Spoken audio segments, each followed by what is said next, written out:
Pues el siguiente ponente, el maestro Álvaro García Ruiz, sociólogo historiador, nos hablará de algo más específico todavía que la hacienda de Cortijos como eje de la concentración y dispersión de la población negra en la costa de Oaxaca. El historiador nos habló de la diáspora que se hablaba precisamente que era judía, y bueno, luego esta parte se habla del crisol, la diáspora, que viene siendo el retorno, en este caso, de los judíos a Israel. ¿Qué tan realista es que los propios americanos, en todo el continente para regresar a África? Quizás son procesos diferentes, hay cuestiones semejantes y hay particularidades. Podemos distinguir lo general de lo particular. Y aquí nos hablará de algo más específico. Adelante, maestro Álvaro. Un aplauso, por favor, lo recibimos. Un aplauso.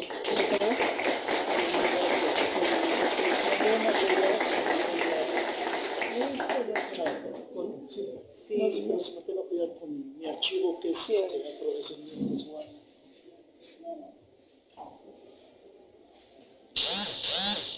Si quieres dar una reseña de la actividad que tienen. Ajá, sí, claro.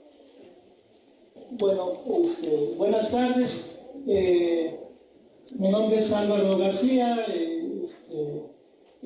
Soy hermano del profesor Aarón, como ya lo ha informado. Me da mucho gusto estar aquí con ustedes. Tanto el maestro Oscar como un servidor somos maestros del Instituto de Educación Media Superior. El perfil de nuestros estudiantes son de nivel bachillerato. Me gustaría señalar algo importante con respecto a esta temática que estamos tratando, ¿no? Se pudiera ampliar un poco el mapa, acercar un poco hacia el sur, hacia abajo, subir un poco para que se vea la parte costera de este mapa. Ajá. Quizá un poquito más que se pudiera acercar.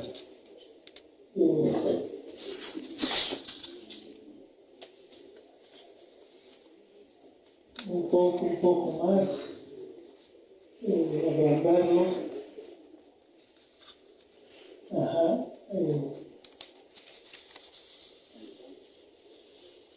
Bueno. Bien. Bueno, decía que hay una parte muy importante, tratándose de un área de derecho, tratándose de hablar con estudiantes y profesores de derecho, pues va a haber en este aspecto una cosa que me parece relevante, ¿no? Cuando llegan los españoles en 1519, 1521, empiezan a establecerse en lo que ahora conocemos como México, un mecanismo de defensa de las comunidades indígenas, de los pueblos originarios, fue la tierra. La forma en que ellos se asumían como pobladores originarios. Nuestra población, sobre todo la población mixteca, no fue la excepción. Ellos van a reivindicar a lo largo de todo ese proceso que nosotros ya conocemos como la colonización, van a reivindicar la posesión, el usufructo que estas poblaciones tenían aún antes de la llegada de los españoles, aún antes de la llegada de los africanos. Entonces vamos a tener a lo largo de todo este periodo de 300 años aproximadamente, ¿no? Diferentes litigios entre la población indígena frente a la voracidad de los de los rancheros posteriormente, ¿no? Entonces hay una diferencia entre la población indígena, mixteca, de la población que yo voy a hablar está un poco cargada hacia el estado de Guerrero. Ahí tenemos, el maestro Oscar mencionó la población chatina, que es un poco hacia el oriente de nuestra región. En la colindancia, en los límites del estado de Guerrero, del estado de Oaxaca, tenemos aparte de la población mixteca, la población amuzga. La población amuzga habita una parte en Oaxaca y otra parte en el estado de Guerrero, ¿no? Entonces, pues va a ser este proceso de reclamos, de litigios en los que se van a ver inmiscuidos, va a tener que ver con la conformación de nuestros pueblos en esta zona, en esta región, y va a haber litigios muy interesantes. Yo supongo que el enfoque que aquí en la escuela, en el área de Derecho, pues tiene que ver más con un presente, una actualidad de las problemáticas jurídicas. Y eso tiene que ver un poco con nuestro pasado, con nuestra historia. Se remonta a los primeros litigios antes de venir aquí a este coloquio, ¿no? Estuve, por ejemplo, revisando a un antropólogo que llegó a Jamiltepec, una de las poblaciones más importantes de la Mixteca costeña, y ella registra litigios desde el siglo XVI, o sea, poco después de la conquista. Ya se estaban ventilando en los centros jurídicos de aquella época, Jamiltepec, Jicayán, conflictos entre los encomenderos, hacendados y las poblaciones indígenas. Bueno, retomando esto, yo preparé también, redacté un pequeño texto, no es muy extenso, para ir entrando al tema en el que estamos participando.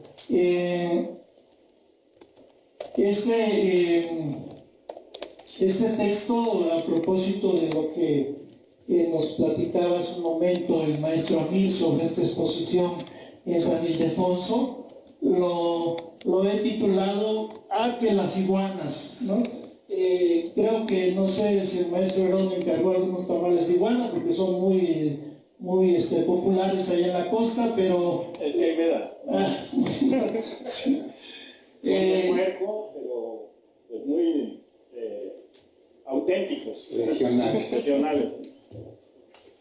Bien, Bueno, también hay de gallina. Esto me inspiró por recientemente acabo de ver una película que se llama Corazón de Mezquite, donde una niña que quiere aprender a tocar el arpa, pero en la comunidad Yoreme el arpa, los instrumentos musicales están, solamente son los hombres los que pueden tocarlos. Entonces esta niña enfrenta esa actitud cerrada de la comunidad en este sentido para poder dedicarse a la música, para poder tocar el arpa. Y es un referente. A lo largo de la película aparece una iguana. Entonces me llamó mucho la atención. Yo pensé que las iguanas nada más deambulaban por acá, por Guerrero, por Oaxaca, por Veracruz quizá, pero no, está presente siempre esta especie animal. Y no sé, a lo mejor yo lo pensé luego, pues es que en el litoral del Pacífico es importante esta especie. Parece que ahí más bien es la parte que se conoce como el Mar de Cortés, pero bueno, pertenece de alguna manera a a este mar que en el occidente de México nos abarca pues casi o más bien el 100% del territorio nacional. Entonces leo parte de lo que preparé. En nuestra casa de Pinotepa Nacional es frecuente que aparezca una iguana en la barda del patio. Ahora está prohibida su venta, la venta de las iguanas. Sin embargo, en la pasada Semana Santa, uno de los merolicos de la feria empezó a anunciar que junto a su local se estaban vendiendo tamales de iguana. La vendedora era una señora afrodescendiente de Chicometepec, una de las comunidades pegadas al mar del Pacífico. Los tamales estaban deliciosos y además eran con huevo. En el viejo mercado, cuando estaba en el centro de la población, llegaban desde los días previos de la Semana Mayor vendedores de iguanas, desde los pueblos negros, de manera que se formaban 2 hileras en el pasillo de entrada del mercado. Eran iguanas negras, las más pequeñas, y garrobos verdes, los más grandes. Las más demandadas eran las iguanas que estaban cargadas. Mi papá estuvo a punto de perder la punta de su dedo meñique por una mordedura de iguana, porque era el encargado de sacrificar a esta especie cuando mi mamá preparaba el respectivo mole. El médico del pueblo afortunadamente le cosió su dedo a tiempo, no lo perdió. Ante el proceso de extinción de esta especie, que se hizo evidente en los años 80, se creó un iguanario por los rumbos del Puerto Escondido, pero el ciclón Dolores, no sé si fue el Dolores, bueno, fue un ciclón, se encargó de destruir este iguanario, y así como hizo desaparecer prácticamente una comunidad en la película que vimos apenas un fragmento, en la película Nos hicieron noche. La iguana es una especie muy común y es un referente en el litoral del Pacífico, desde Oaxaca hasta Sonora. Nuestros vecinos zapotecos del Istmo de Tehuantepec lo pueden atestiguar a través de los dibujos de Francisco Toledo y las fotografías de Graciela Iturbide. Y la importancia ahora, como ya se los mencioné, de esta especie entre los lloremes, podemos verla en la película Corazón de Mezquite. Nuestro pueblo vecino, Huaspaltepec, significa en náhuatl Cerro de Lagartijas, pero en mixteco el pueblo se llama Xinititi, que quiere decir cabeza de iguana. Es un pueblo muy cercano, a escasos 15-20 kilómetros de Pinotepa Nacional.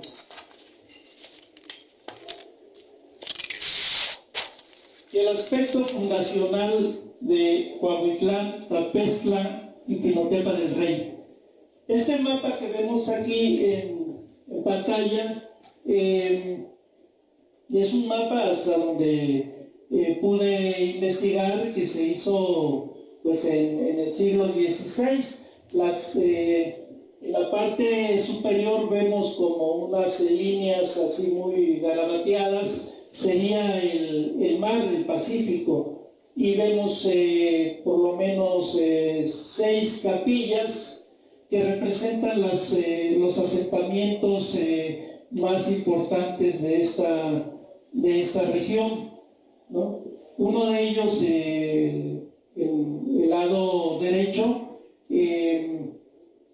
pertenece a Tapextla, otra más a Pinotepa, en ese tiempo llamado Pinotepa del Rey, y una más de la izquierda, a Potutla, o Potuta. Esas son las comunidades ya muy importantes.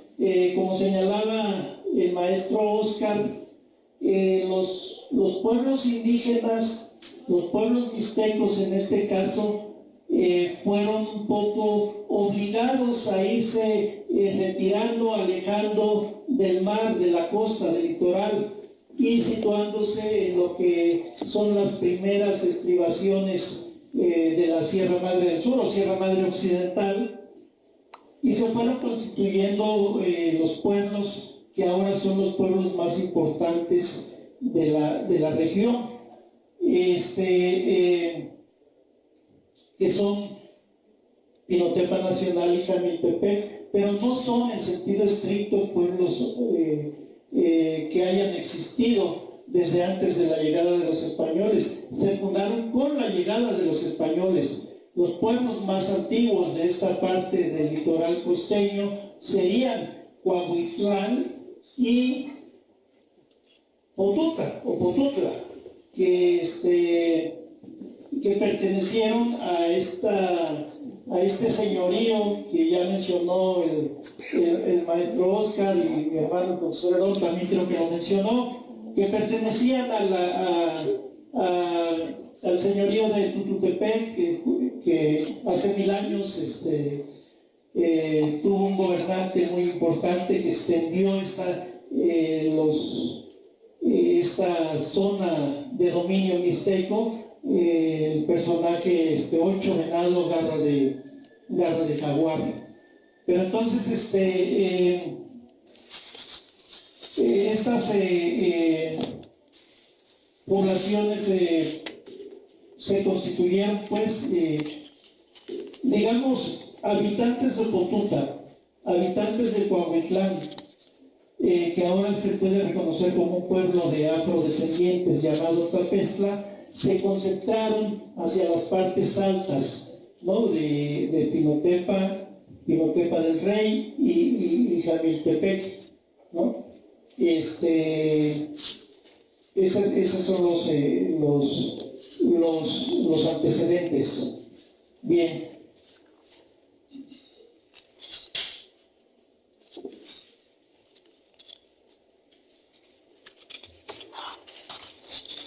Continúo con mi texto. A la llegada de los españoles, Coahuitlán era el asentamiento más importante de la región que ahora se conoce como Costa Chica. Muy cerca de aquí se estableció por parte del encomendero español Tristán de Luna y Arellano la hacienda de Cortijos.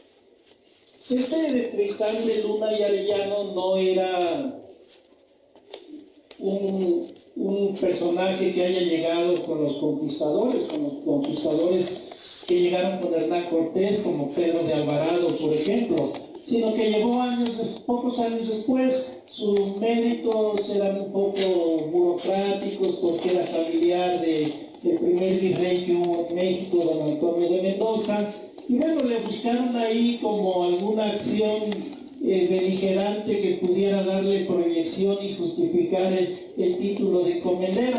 Por ahí se dice que hubo una rebelión en una zona mixteca, la cual este personaje, Tristán de Luna y Arellano, se había encargado de sofocar, y eso le valió que le dieran pues una pequeña región ahí entre Guerrero y Oaxaca, ¿no?, que es esta región que ahora conocemos como Costa Chica. Los límites en ese tiempo eran muy indeterminados, ¿no? Ahora sí que eran grandes extensiones territoriales, de aquí hasta donde alcanzas a ver, y más allá, ¿no? Pues escoge lo que quieras, ¿no? Eran comunidades enteras que pertenecían a las encomiendas, eran etnias diferentes incluso. Por ejemplo, aquí podemos pensar que estas tierras ocupadas por el encomendero Tristán de Luna y Arellano abarcaban la zona musga, abarcaban la zona mixteca, ¿no?, y otras regiones, otras etnias que están ubicadas en esta zona. Entonces no había un verdadero límite. El problema de los límites se va a dar posteriormente.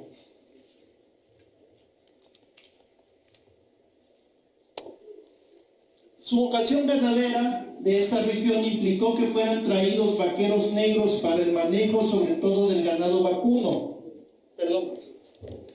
El crecimiento de los altos ganaderos propició la expansión hacia las tierras de las comunidades vecinas, habitadas particularmente por los mixtecos. Si bien Coahuitlán y Potutla eran los asentamientos mixtecos más próximos al litoral de los llamados entonces mares del sur, La formación de poblaciones habitadas también por los peninsulares recién llegados propició el surgimiento de pueblos en zonas menos inhóspitas, en los esteros, en las partes donde había lagunas, pues había muchos moscos, había lo que después se llamó el paludismo. Entonces, entre más altas eran estas poblaciones, estaban en lugares más, había menos problemas de este tipo, ¿no?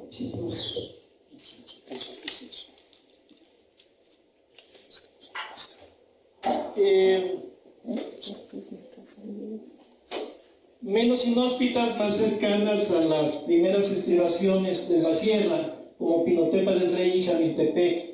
La presión del avance del ganado que destruía las cementeras de los mixtecos y el surgimiento de nuevas cuadrillas por parte de los vaqueros de origen africanos que cuidaban el ganado fueron ocupando los espacios antes habitados por los mixtecos. A medida que fue pasando el tiempo, se generó un verdadero conflicto entre el mariscalato de Castilla, así se llamó a la sucesión de este señor Tristán de Luna y Arellano, ¿no? Mariscal de Castillo era un grado burocrático, digamos, de la administración española, del virreinato, de la corona española, así se le llamaba.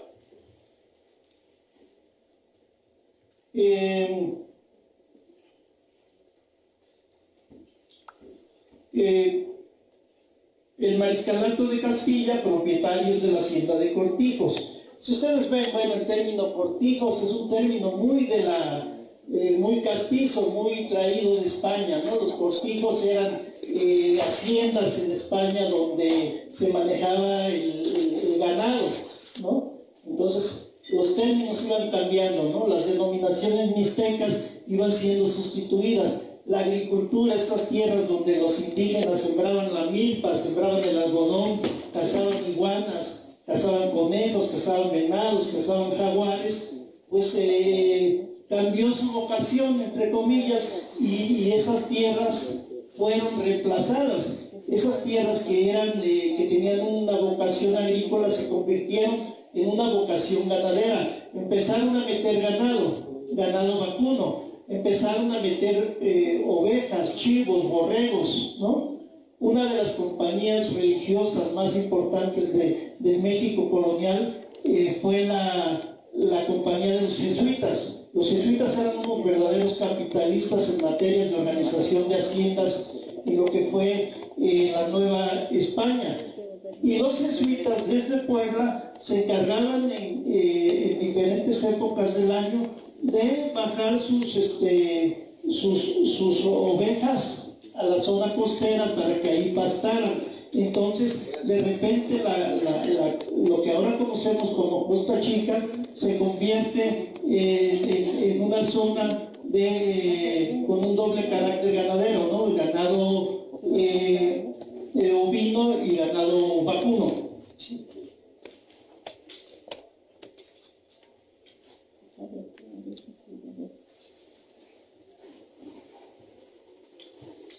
La presión del avance del ganado que destruyó las cementeras de los mixtecos, bueno, esto ya lo mencioné, y a medida que fue pasando el tiempo se generó un verdadero conflicto entre el mariscalato de Castilla, propietario de la hacienda de Cortijos, con el cacicazgo de Pinotepa del Rey, que reclamaba sus antiguas posesiones. El conflicto llegó a los tribunales de la época a finales del siglo XVII.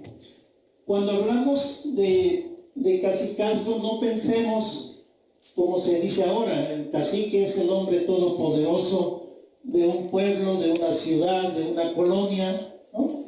Y tiene mucho peso político. En los 90 años anteriores, generalmente era del partido, del PRI, ¿no? Los cacicazgos en la época de la colonia es una concesión de la corona española para que los indígenas siguieran conservando ciertos privilegios, que no fueran despojados por los voraces encomenderos, que pudieran conservar sus tierras, que no fueran empleados las comunidades indígenas en trabajos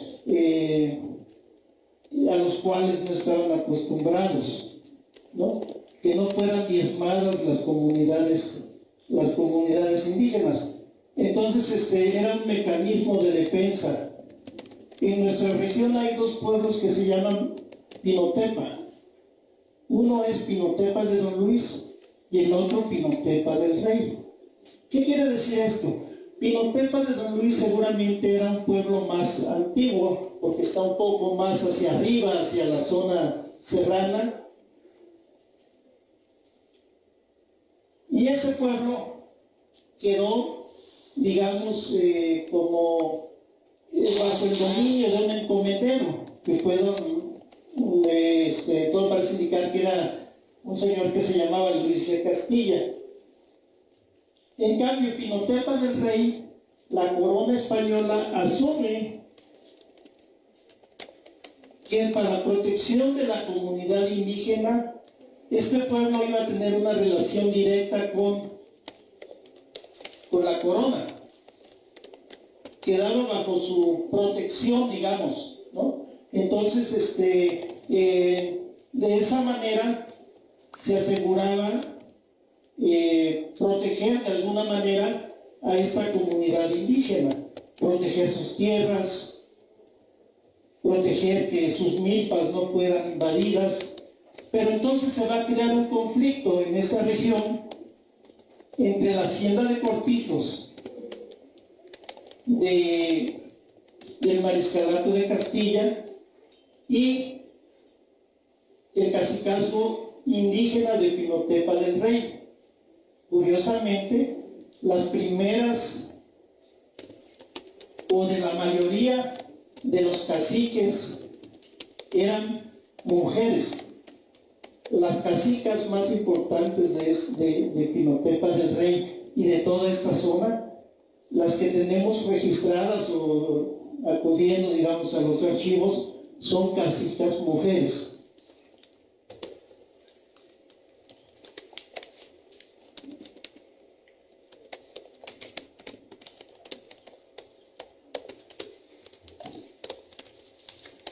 De manera natural, se dio un sincretismo que abarcó diferentes aspectos de la vida cotidiana de ambos grupos.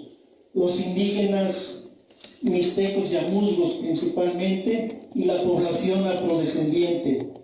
En sus hábitats, sus casas, en la costa hasta hace unos 40, 50 años, las construcciones de los indígenas mixtecos y de los afrodescendientes no había muchas diferencias. Nosotros les llamábamos redondos porque eran techos de paja, de palma, y de forma circular eran construcciones entre carrizo y lodo.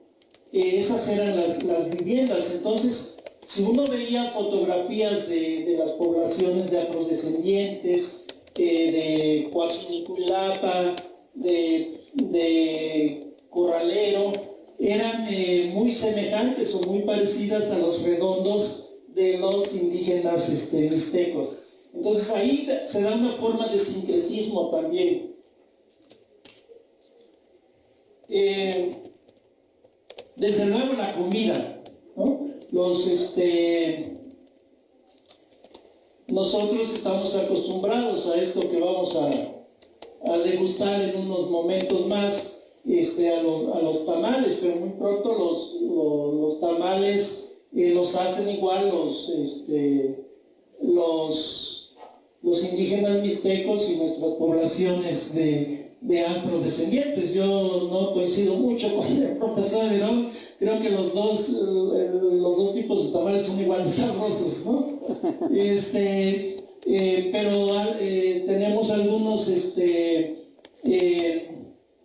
por ejemplo, nosotros comemos la quichinda, comemos los tamales iguana, ¿no? Que son muy particulares, formas muy particulares de nuestra región. la danza, el lenguaje, expresiones religiosas, en sus actividades agrícolas, nuestros afrodescendientes aprenden a sembrar la milpa como lo hacen nuestros habitantes mixtecos, ¿no? Aprenden a sembrar el algodón, como lo hacían nuestros mixtecos desde épocas milenarias, ¿no? Todo esto llegan a adoptarlo, y por eso es que yo hablo de este sincretismo. Los negros empezaron a sembrar la milpa, el algodón en las tierras que antes habían ocupado los indígenas. Cazaron y aprendieron a comer iguanas, aprendieron a hacer tamales de iguana y de tichinga, se establecieron en los alrededores de las lagunas. Quizá no dominaron todos los recursos de los indígenas, por ejemplo, los tintes derivados del caracol púrpura. El color púrpura, si ustedes pueden ver, es las tiras que traigo yo aquí en mi camisa. Este es el color púrpura. Es el color que originalmente nuestros indígenas extraían de un caracol que se daba entre las rocas, los acantilados de la zona costera. Ellos iban en ciertas temporadas del año, separaban el caracol de las rocas, lo exprimían en sus madejas de hilo que llevaban, del propio algodón que ellos habían producido, de los hilados que ellos habían producido. Y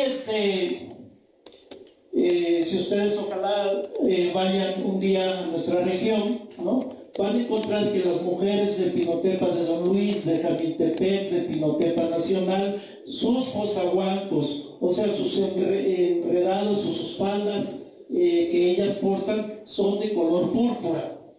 Yo, como maestro de historia, que luego tengo que hablarles tenemos que hablarle a nuestros alumnos desde la antigüedad más remota hasta el presente, digamos, he encontrado que pues es una característica entre los fenicios. También trabajaban el caracol púrpura. Los fenicios, cuando llegaban a Roma, cuando llegaban a Grecia, cuando llegaban al norte de África, decían: ya vienen allá los fenicios, porque los identificaban por el color de sus trajes, que era este color púrpura. Entonces, sin haberse nunca conocido seguramente entre los mixtecos de la costa oaxaqueña con los fenicios del mar Mediterráneo, el producto era el mismo, ¿no? Culturalmente es muy interesante este símil, ¿no? Allá, aparte de este color púrpura, nuestros indígenas producen un algodón que le llaman color cuyuchi, que es un color entre café y color beige. Pero con el tiempo, en la época de las plantaciones, nuestros habitantes afrodescendientes fueron muy habilidosos en el cultivo del algodón para surtir las despepitadoras, donde se le quita, digamos, la semilla del algodón, de la planta del algodón. Y las fábricas textiles de Oaxaca, Guerrero y Puebla implantaron el algodón profusamente a lo largo del litoral del Pacífico, en los municipios habitados ya entonces por una creciente población negra, como Coajimalpa, Pinotepa y Jamiltepec. Potutla, Coahuitlán, Potapextla, Cortijos, la Estancia Grande, tienen que ver con nuestra historia fundacional, y aquí se mezclan indisolublemente nuestras raíces, llena de conflictos y rivalidades. Las expresiones más genuinas de nuestras danzas son definitivamente los tejorones y los diablos. La primera, la de los tejorones, una danza mixteca, y la danza de los diablos, que apenas si alcanzamos a vislumbrar en la película que casi no vimos, es una danza negra. Reflejan el surgimiento de una cultura atiborrada de violencia, de confrontaciones, en lucha con nuestro medio ambiente, con sus especies animales, con el tigre, entre comillas, jaguar, y también con las actividades laboriosas como la vaquería. Y estas tierras donde los indígenas cultivaban su milpa, el algodón y cazaban iguanas, se convirtieron durante la colonia en tierras de ganado ovino y bovino. La lucha por la tierra desde una perspectiva de género. En las fuentes a que he tenido acceso hasta ahora acerca de la participación de la mujer en la revolución en la Costa Chica, estas eran muy contadas o casi nulas. Por ejemplo, en notas de un ranchero del cronista de la revolución en la costa, Darío Tristain, se destacaba la participación de una heroína de las huestes carrancistas y por tanto muy cercano a los intereses de los grupos más favorecidos en la región, es decir, comerciantes y terratenientes. Más que ejemplos puntuales de protagonistas del acontecer revolucionario, podríamos hablar de precursoras. María Salmerón, cacica de Pinotepa del Rey, en la bisagra de los siglos XVII y XVIII, se confrontó con el mariscalato de Castilla en defensa de las tierras del cacicazgo indígena de Pinotepa del Rey. La cacica, también de Pinotepa del Rey, Margarita Rodríguez, que vivió a fines del siglo XVIII, falleció alrededor de 1770, al no tener herederos, cedió sus tierras a los indígenas de Pinotepa del Rey, Jicaltepec, Tlacamama e Izcapa, y de quien los indígenas de Pinotepa Nacional, a principios de la Revolución en 1911, se reclamaban todavía legítimos herederos. Esto nosotros, los historiadores hablan de los siglos de larga duración, ¿no? Estaríamos un poco en ese tenor. La cacica María Ambrosia Vargas, usufructuaria del comunal de Huehuetán, quizá ustedes hayan oído una chilena que se llama Juchitán y Huehuetán andan peleando terrenos. Juchitán dice ganamos, Huehuetán dice veremos. Bueno, se remite un poco a esto. Repito, la cacica María Ambrosia Vargas, usufructuaria del comunal de Huehuetán en las primeras décadas del siglo XIX, escrituró los terrenos a favor de su pueblo, Huehuetán Guerrero. Esto explica un poco este libro que ya mencionó también el maestro Oscar, del antropólogo Aguirre Beltrán, que lo escribió en los años 50 del siglo pasado, y explica un poco los conflictos que dieron pie al estallido de la revolución también en esta zona de la Costa Chica guerrerense. Benita Mejía, reina del señorío mixteco restituido en Pinotepa Nacional en mayo de 1911 por los indígenas mixtecos de la misma población, apoyados por los revolucionarios maderistas de la Costa Chica guerrerense. Justo en el momento en que la dictadura de Porfirio Díaz se derrumbaba. Ellas fueron mujeres que se enfrentaron con decisión a los poderosos encomenderos y terratenientes de la región. Por último estarían nuestras narradoras y verseadoras, como la señora protagonista de la película que pudimos haber visto un poco más completa. Conocí a doña Amadora Collantes, es la señora que está aquí en pantalla, cuando ya rebasaba los 100 años.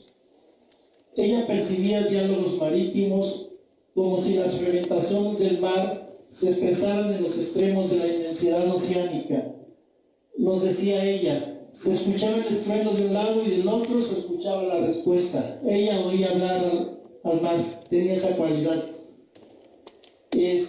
La que sigue, por favor, una imagen más abajo de una señora que aparece un poco más abajo, por favor.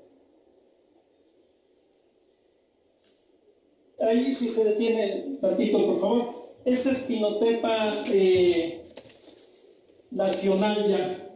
Con el tiempo dejó de ser Pinotepa del Rey, después de la independencia, lógicamente, ¿no? En 1864-70 aproximadamente, llegó un fotógrafo austriaco.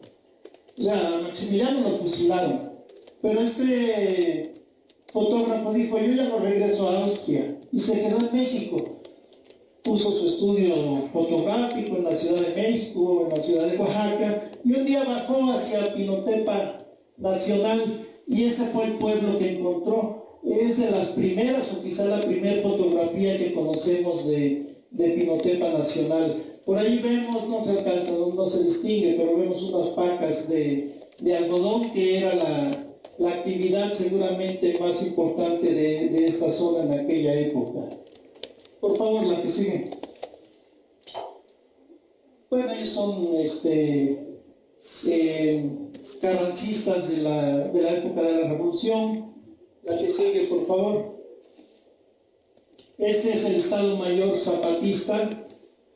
En mis trabajos de investigación he pugnado porque se reconozca que hubo un verdadero ejército, no de las dimensiones así gigantescas de otras regiones, pero hubo un ejército zapatista en la región. El ejército carrancista se formó justamente para detener el avance en nuestros pueblos. En los años 70, todavía el siglo pasado, establecieron un retén a la entrada de Pinotepa. Y uno decía, bueno, ¿por qué establecen un retén? Un retén es donde se realiza la gente para que pueda pasar, ¿no? Sí empezó ahí el problema del narcotráfico, pero era nuestra época ya de nuestra guerra sucia, muy particular también, y eran los tiempos de Genaro Vázquez y de Lucio Cabañas. Entonces, pues yo pensaba, ay, ¿cómo se les ocurre poner un retén?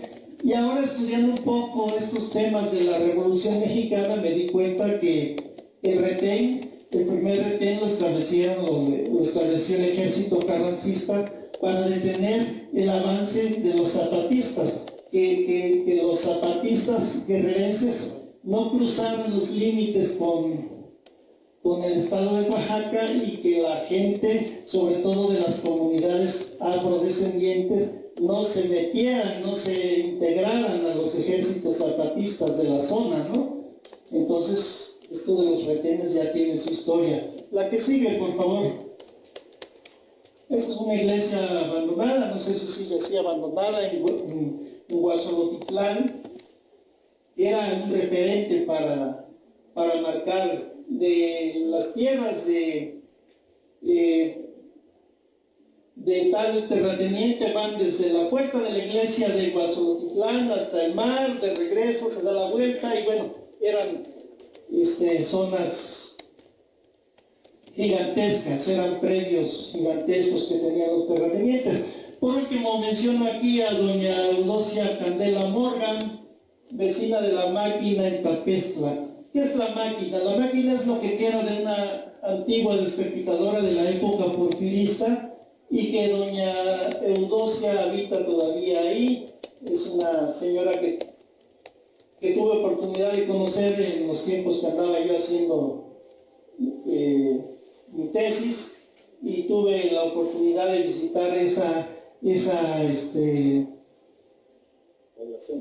población y entrevistar a esta señora, ¿no? Doña Eudocia Candela Morgan, que vive y es una guía involuntaria por los vestigios de lo que fue en la época porfirista y revolucionaria, una despepitadora, y que los lugareños de Tapestla llaman La Máquina. Tapestla también, repitiendo y tratando de cerrar esta ponencia, es como le llaman también el antiguo Pinotepa.